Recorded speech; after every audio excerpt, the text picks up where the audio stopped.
días a todos los que miran los estudios de miércoles.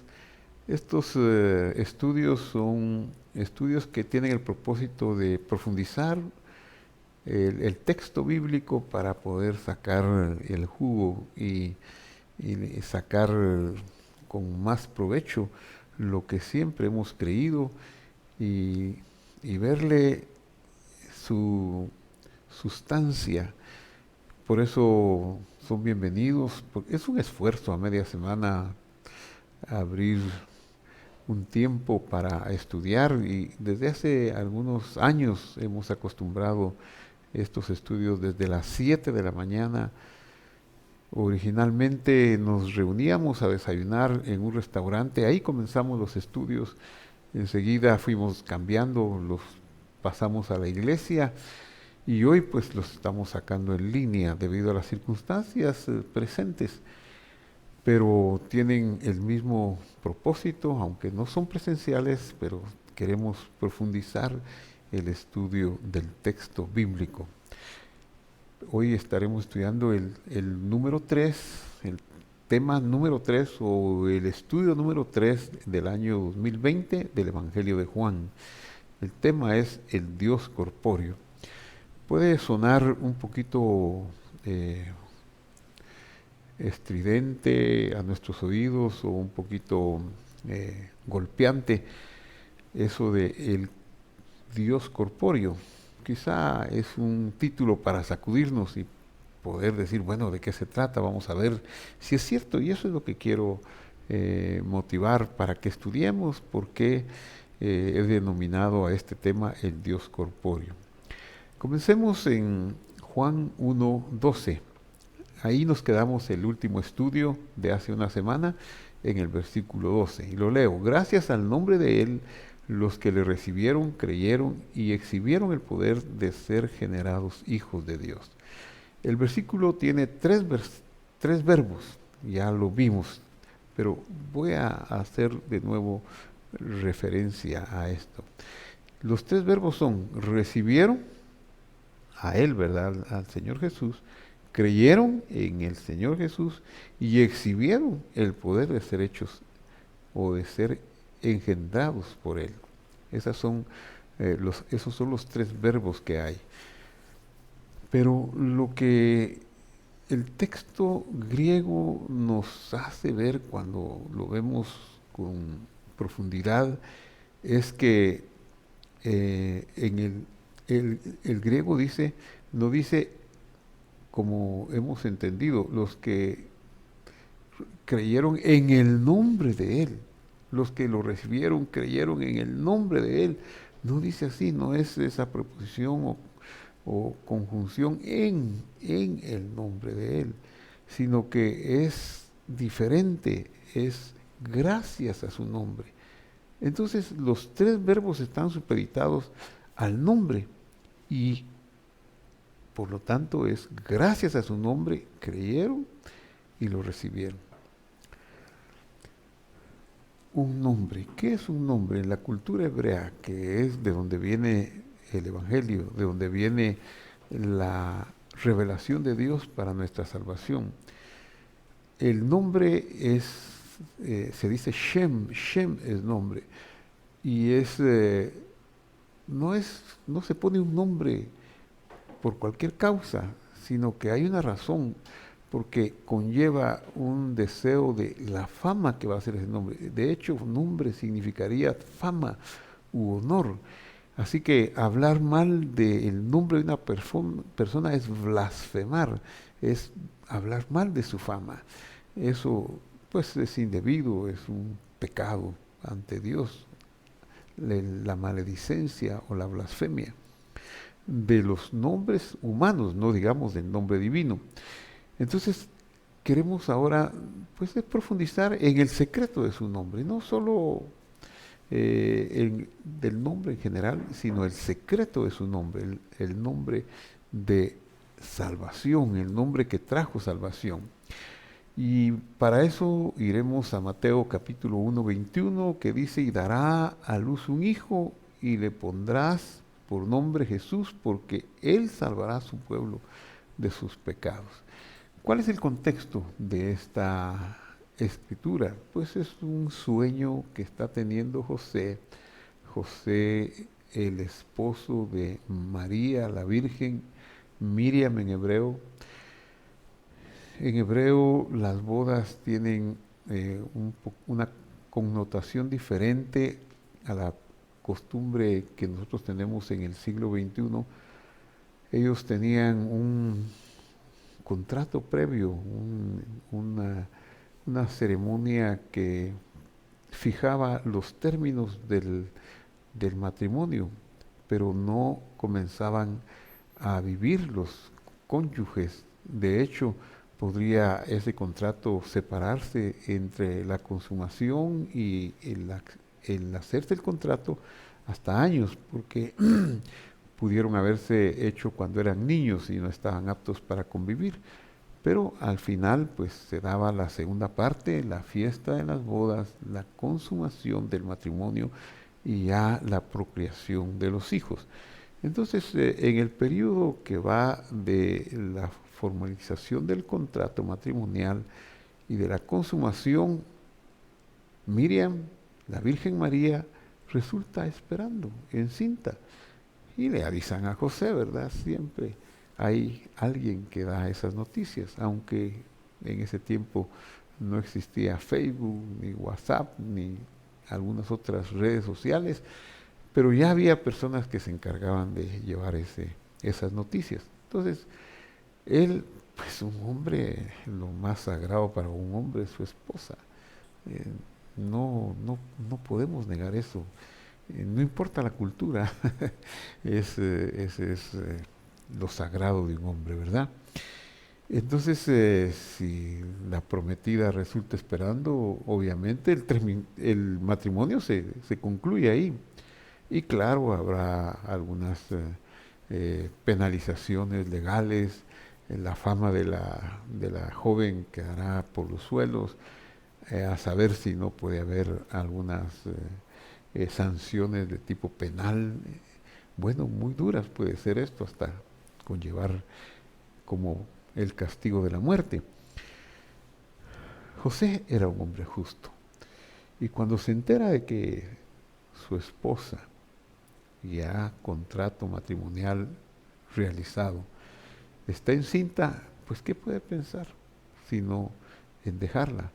Pero puede dejarla con un escándalo, puede dejarla a viva voz, pero él escoge dejarla secretamente.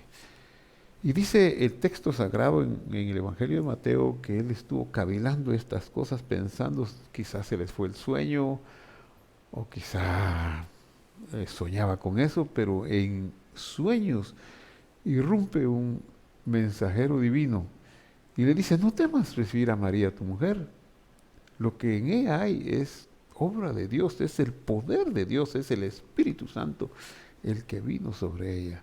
No es un hombre, no es una acción humana. Y es que ahí se da el milagro portentoso de cómo Dios habitará entre nosotros con cuerpo, con carne, con una materialización entre nosotros.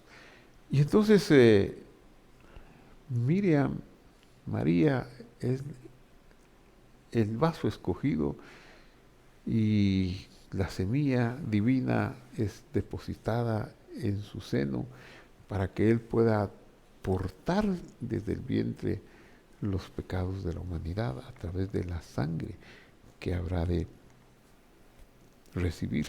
Esto lo vamos a ir desarrollando más adelante en estos estudios y espero que en el estudio de hoy dilucidemos algo sobre esto todavía.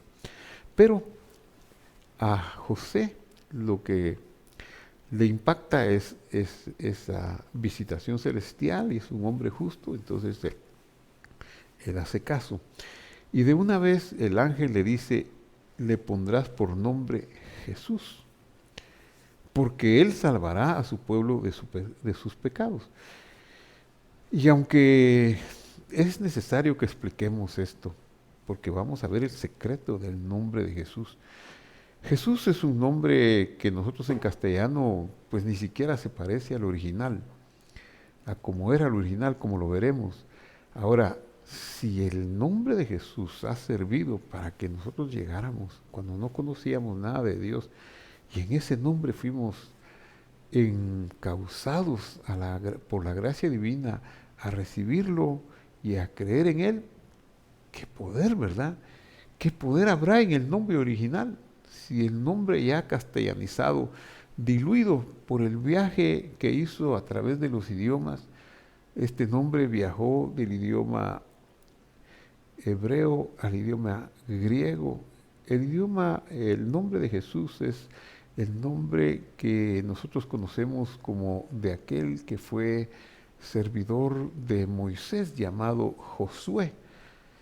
La Septuaginta fue la traducción de los años 250 antes de nuestra era, encargada por un rey griego, Ptolomeo, a 70 sabios judíos. Y cuando ellos van a trasladar las escrituras hebreas, pues tienen que trasladar el nombre de Josué y lo trasladan al griego. Pero se encontraron con la dificultad que el idioma griego no tenía el equivalente de las letras para poder trasladar completo o en una forma adecuada el nombre de, de Jesús. Y entonces su traslado fue Isus, Isus, Isus, porque no tenían el sonido original, el nombre original, lo vamos a ver más adelante, enseguida se los explico, pero eh, mi énfasis ahorita es que este nombre conlleva en sí mismo las letras de el nombre inefable para salvación del pueblo por sus pecados. Esa es la fama del nombre y eso es lo que ha hecho hasta la fecha, aunque esté diluido en la traducción. Entonces en hebreo tenemos dos variantes del nombre que dio lugar al nombre de Jesús. Claro, el nombre de Jesús fue escrito en el Evangelio de Mateo y en los demás evangelios, aún en el Evangelio de Juan, como Jesús fue escrito en idioma griego. Y aunque podemos decir que la teología de los evangelios es hebrea y aramea por el desarrollo que ha habido a estas alturas de la era del siglo I, también tenemos que decir que no existe un manuscrito arameo o hebreo del siglo I, del siglo II, que podamos decir, los evangelios se escribieron con este idioma hebreo o arameo. No existe, quizá más adelante exista, porque así ha sucedido, ¿verdad? Los avances arqueológicos, los avances de la ciencia, de la Biblia han sido tan extraordinarios que en el siglo XV, por ejemplo, Erasmo de Rotterdam, ese gran sabio que nos dio el Textus Receptus y que nos dio la base para las Biblias que se conocieron en castellano desde hace 500 años, pero los manuscritos que Erasmo de Rotterdam tuvo en su poder para estas traducciones eran del siglo XII de nuestra era.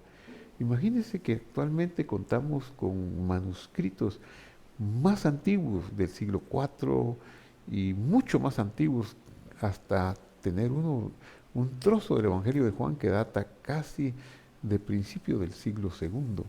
Entonces Erasmo pues hizo su mejor esfuerzo, pero se ha profundizado y Dios esconde las cosas, pero el hombre tiene la honra de descubrir los secretos de Dios, porque eso es lo que Dios quiere, que estudiemos de Él y que descubramos sus tesoros. Entonces, puede ser que alguna vez encontremos manuscritos donde los evangelios fueron escritos en el idioma hebreo o en el dialecto arameo judeo, hebreo arameo.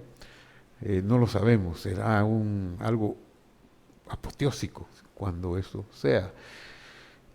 Quiera Dios que suceda. Pero, mientras tanto, tenemos que apreciar lo que tenemos y el idioma griego nos da unas verdades espectaculares. Por ejemplo, en el mismo versículo 12 que acabamos de ver, cuando encontramos que en griego dice, gracias al nombre de Él creyeron y lo recibieron. Y ya si no, haríamos bien nosotros en fijarnos en ese texto, en el texto griego, y no en las traducciones que no los tomen en cuenta, porque vamos a perder esencia, vamos a perder la verdad, vamos a estar por encima o por debajo, o vamos a estar desviados de lo que dice el texto. Bueno, en hebreo hay dos variantes del nombre que dio origen al nombre de Jesús. La primera variante es Números, el libro de Números, capítulo número 13. Y aquí encontramos que dice, estos son los nombres de los hombres que Moisés envió a reconocer la tierra. Estamos hablando de la misión de los espías. A Oseas, hijo de Nun, y vea qué curioso lo que dice, le puso Moisés el nombre de Josué. A Oseas le puso el nombre de Josué. Esta es nuestra versión castellana, pero veamos en hebreo como dije.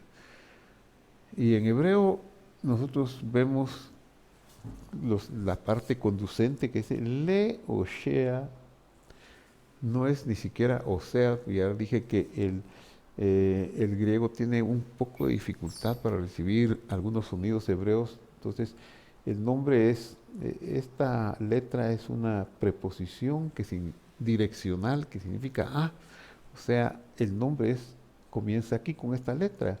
Esta letra es muda, esta es una O, esta es una Shin y suena así como se la digo, Shin, SH, y esta es una letra muda que solo suena la A. Entonces aquí dice O-Shea. En castellano diríamos Oseas, pero el original es Oshea, perdón. Entonces, Oshea, que así se llamaba el servidor de Moisés, Oshea bin Nun, que quiere decir hijo de Nun. Curioso, en hebreo para decir hijo se dice Ben Hur, Ben Adán, pero curiosamente el texto, el nombre de el servidor de Moisés lo tiene con I, bin Nun, le puso Yehoshua,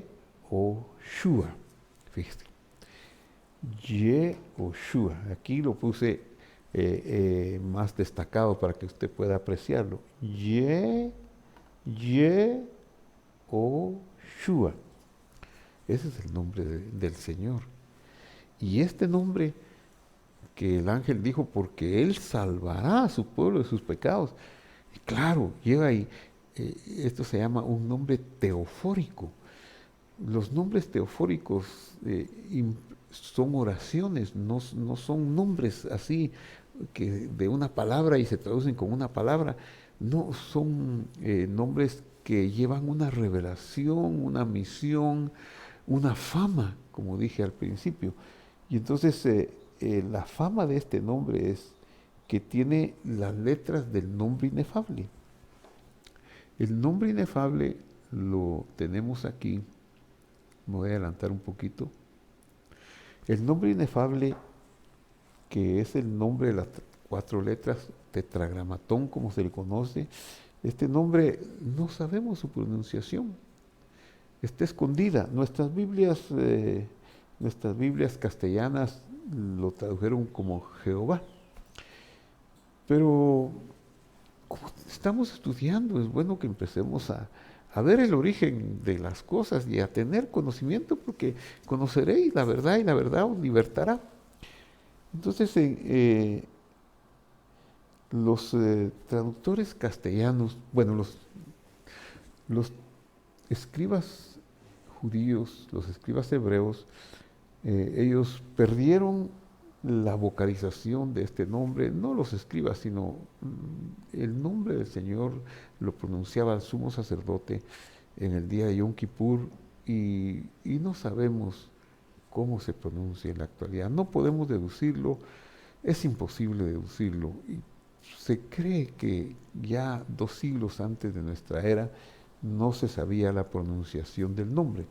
Entonces los escribas hebreos, los masoretas, que es de donde nosotros tomamos la vocalización del hebreo que hoy estudiamos, ellos pusieron las vocales, tomaron las vocales que este nombre tiene, que es una E cortísima, una A y una O, que a veces no aparece, pero es una O. Y lo que ocurre es que esas vocales provienen del nombre de Dios Elohim, que ese nombre sí se pronuncia, Elohim, que significa, más o menos diríamos que significa la unión de todas las fuerzas, y Dios, ¿verdad? Cuando se refiere al nombre divino, se refiere al ser supremo, al máximo poder y al amor entrañable. Entonces, ese nombre tiene las vocales E cortísima o Elohim,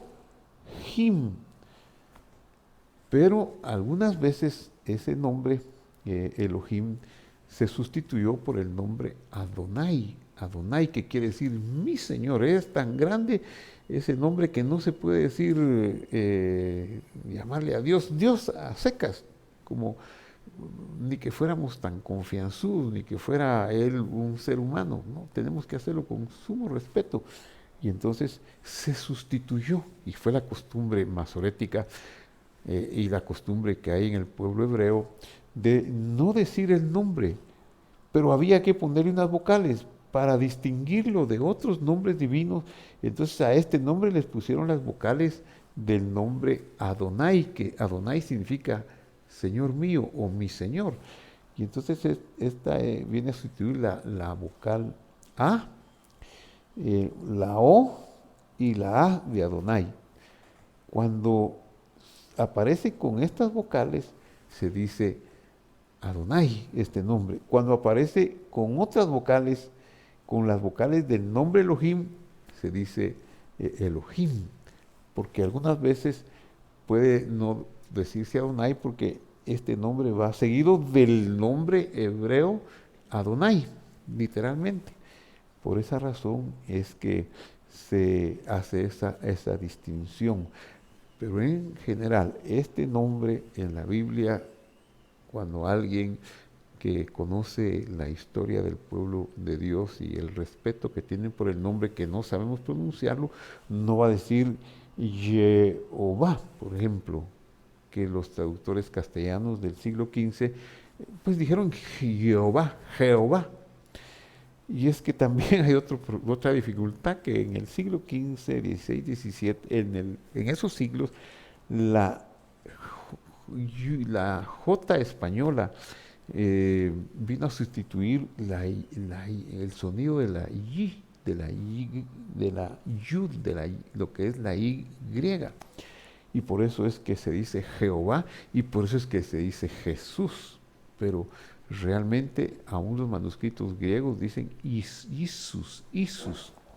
Pero estamos en el nombre Jesús, pero no enredarlo mucho, porque esto es un poquito complejo, pero estamos en el estudio de miércoles, el cual podemos leer, podemos preguntar, no en vivo, porque todavía no tenemos las herramientas para hacerlo en vivo, pero quizá algunas preguntas pueden venir y las trataríamos de contestar. Regreso entonces a las dos fuentes del nombre de Jesús. La primera es Números 13, cuando Moisés a su discípulo llamado Oshea, como dice aquí, le Oshea, Bin Nun le puso y le cambió al nombre Josué, que es Yehoshua. Ese es el nombre de Jesús, Yehoshua. Esa es la fama de Jesús. Y veamos la riqueza y el gozo que hay al estudiar sobre su nombre. Recuerde que ese nombre es exaltado y es sobre todo nombre y es el nombre de la salvación. Porque dice, y gracias a su nombre, creyeron y lo recibieron. Es este nombre, porque este nombre es el que salva a su pueblo de sus pecados. Entonces, este nombre tiene la letra Yud, la letra Hei, la letra Vav, y estas tres letras son letras del nombre inefable.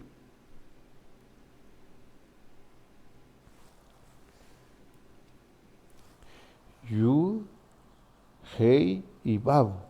Ya solo queda la última letra, que es una letra igual a esta, pero digamos que el nombre de Jesús contiene la mayor parte de las letras del nombre sacrosanto, del nombre de Dios, del nombre sublime, impronunciable.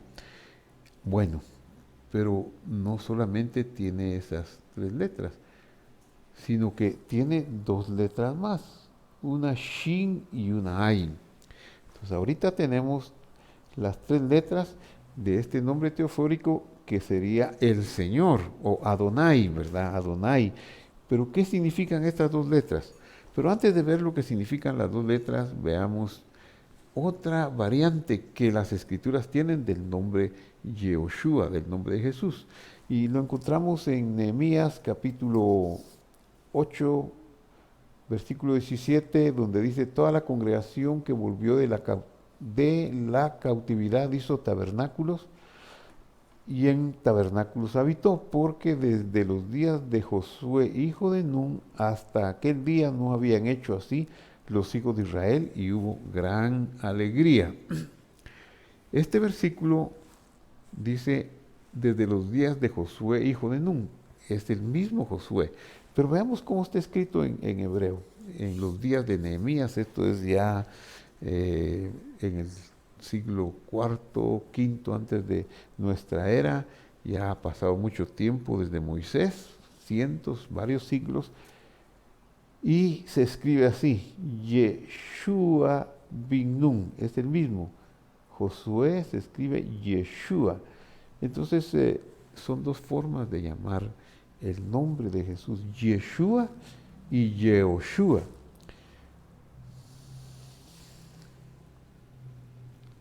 Claro, el nombre más completo es el primero, ¿verdad? Que se repite. Este de Nehemías, solo en Nehemías y no aparece así en otras partes. Entonces vamos a ver las fuentes del nombre de Jesús. Si usted ha disfrutado cantar en su nombre hay salud, en su nombre hay poder. Si usted ha disfrutado la salvación de su nombre, pues ahora disfrutemos el origen y vayamos a ver el fondo de este nombre.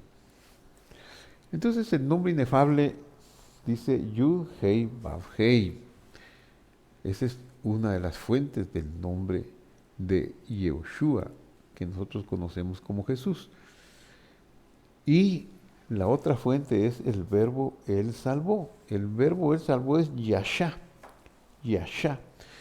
El sonido Yasha va al final.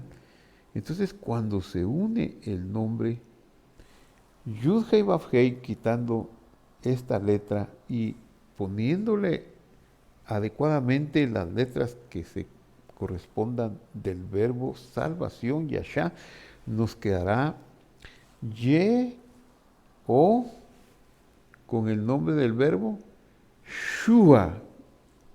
Shua. Se elimina la letra Yud para que se forme el nombre Ye o Shua, porque ya el nombre la contiene al principio y queda el nombre de Jesús. Por eso el ángel le dice, le llamarás, el ángel ha de haberle dicho el nombre en hebreo, Yehoshua, porque él salvará a su pueblo de sus pecados. Y entonces el nombre de Yehoshua, o el nombre como lo conocemos nosotros de Jesús, Yehoshua, es un nombre teofórico porque estas tres primeras letras nos indican, digamos, si lo decimos en el conocimiento antiguo, sería Jehová. Shua es el verbo salvar, Jehová salva. Eso significa, ya no es una palabra, sino es una una frase. Porque él, dijo el ángel, salvará a su pueblo de sus pecados. Y de hecho, esta letra que va al principio es se puede usar no solo por el nombre, sino también como el verbo. Y el verbo hebreo pone en futuro a la tercera persona por medio de esta letra. Entonces, él, tercera persona, Yehoshua, Yehoshua, el Señor salvará a su pueblo de sus pecados. Esta es la misión del Señor al ser implantado en el vientre de la Virgen, y ese es el nombre que le dio el ángel, y ese es el nombre que nos ha hecho tanta bendición. Bueno, hemos conocido, yo en los estudios voy a referirme al nombre de Jesús por el conocimiento generalizado que hay, pero en mi mente yo tendré que su nombre es Yehoshua, el Señor salvará a su pueblo de sus pecados. Muy bien, entonces continuamos con el estudio y encontramos lo siguiente. Sigamos con el Evangelio de Juan. Y ahora pasamos al versículo 13. Estos no nacieron de sangre, ni por voluntad de carne, ni por voluntad de varón, sino de Dios. ¿Estos qué? ¿Quiénes estos? Los del versículo 12, los que lo recibieron, los que creyeron y los que fueron hechos, los que fueron generados y recibieron el poder de ser generados hijos de Dios. Eso no fue un engendramiento humano, no es porque un hombre tuvo el poder de que ellos fueran engendrados hijos de Dios. No fue por voluntad de carne, no fue por voluntad de sangre y carne, porque, ¿sabe? Carne y sangre son descripciones de un cuerpo humano, de un cuerpo corruptible, de un cuerpo mortal y de un cuerpo que necesita redención. La Escritura dice, porque carne y sangre no heredarán el reino de Dios. Entonces, eso es muy notorio aquí. Veamos la sintaxis de este versículo en el griego. Los cuales no de sangre, ni de voluntad de carne, ni de voluntad de hombre, sino de Dios son engendrados. Cualquier otra traducción que podríamos decir fue, por ejemplo, aquí dice una traducción normal, ¿verdad? Estos no nacieron de sangre, ni voluntad de carne, ni por voluntad de varón, sino de Dios. Pero la palabra nacieron está al principio del versículo, pero la sintaxis griega es esta. Veámosla. Los cuales, así dice el griego, los cuales no de sangre, ni voluntad de carne, ni voluntad de hombre, sino de Dios. Y aquí va el verbo engendrados, que es egenerse. Este verbo es el mismo verbo que aparece del Señor cuando dice que Él era Dios, que Él existía como Dios. Entonces, este verbo se acompaña y se comparte con el verbo hayá del hebreo que aparece en Génesis 1:3 cuando dice, y dijo Dios, sea la luz, y la luz fue. La luz no fue creada porque Él es la luz. La luz siempre existió. Y entonces, igual, Jesús, el verbo, siempre existió. Y aquí, si bien es cierto que los que lo recibieron no siempre existieron, pero fueron engendrados con el mismo verbo de existencia, porque en el corazón de Dios estaba darles esa existencia desde antes de la fundación del mundo. Y entonces esa es la dicha que podemos nosotros encontrar. Este verbo que acabamos de de mencionar la raíz de este verbo es egeneto, pero aquí está conjugado para ser engendrados. En la Septuaginta es la traducción, como dije, del verbo hayá, y su significado fue originado, engendrado o adquieren existencia. Muy bien, vamos a dejar hasta aquí el estudio el primer estudio de la madrugada de las 7 de la mañana, para continuar en el versículo siguiente, que es 1:14. Pero vamos a quedarnos aquí. En este momento yo quiero hacer una reflexión, un llamamiento espiritual a cada uno de nosotros. Pues si nuestro objetivo no es académico, que para hacer un estudio académico pues están las universidades, pero también nosotros no necesitamos dejar en manos de expertos nuestra fe, y tenemos el derecho a escudriñar las Escrituras para ir más a fondo de lo que puede beneficiarnos, como conocer el nombre en el cual fuimos salvos. En ningún otro nombre hay salvación. El verbo salvación es Yashá. Y porque ¿quién salva? El Señor, Yud Hei Vav Hei, el Señor Dios. Por eso es que el nombre de Jesús es tan poderoso. Si es poderoso aún traducido, y es bueno, si no tenemos otra forma, pues el nombre de Jesús nos sirve para orar, nos sirve para pedir sanidad, nos sirve para ser salvos. Pero si ya tenemos un poquito más de conocimiento y revelación, sabemos que el nombre de Jesús es el Señor salva, Yehoshua, Él es salvación. Oremos. Padre que estás en el cielo, te damos gracias porque nos has encontrado, y gracias a tu nombre que tiene el poder tan maravilloso de ser generación de salvación, de hacernos hijos tuyos.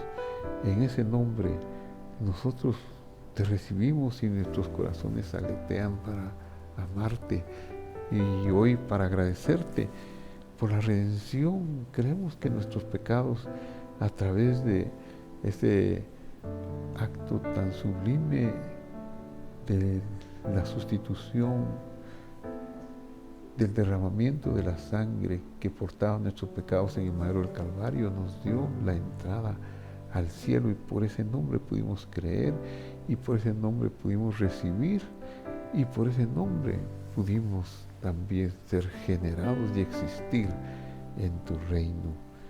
Yo te pido por todos los que están viendo el estudio y por todos los que han de verlo, para que el poder de tu nombre vaya a cada uno de ellos, ya sea en Guatemala, en Arizona, en El Salvador, en Lima, Perú, en Francia, en cualquier país de Centroamérica, como El Salvador o México, como en cualquier parte del mundo.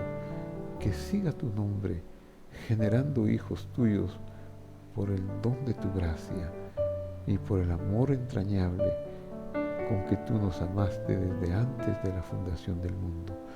Bendito sea, Señor, para siempre, por el nombre de Yehoshua, que conocemos como el nombre de Jesús, pero que queremos llegar a conocer más, Señor, para saber del nombre de Yehoshua en su plenitud. Gracias, Señor, en el nombre de Jesús, Yehoshua, lo pedimos y lo recibimos. Amén y amén.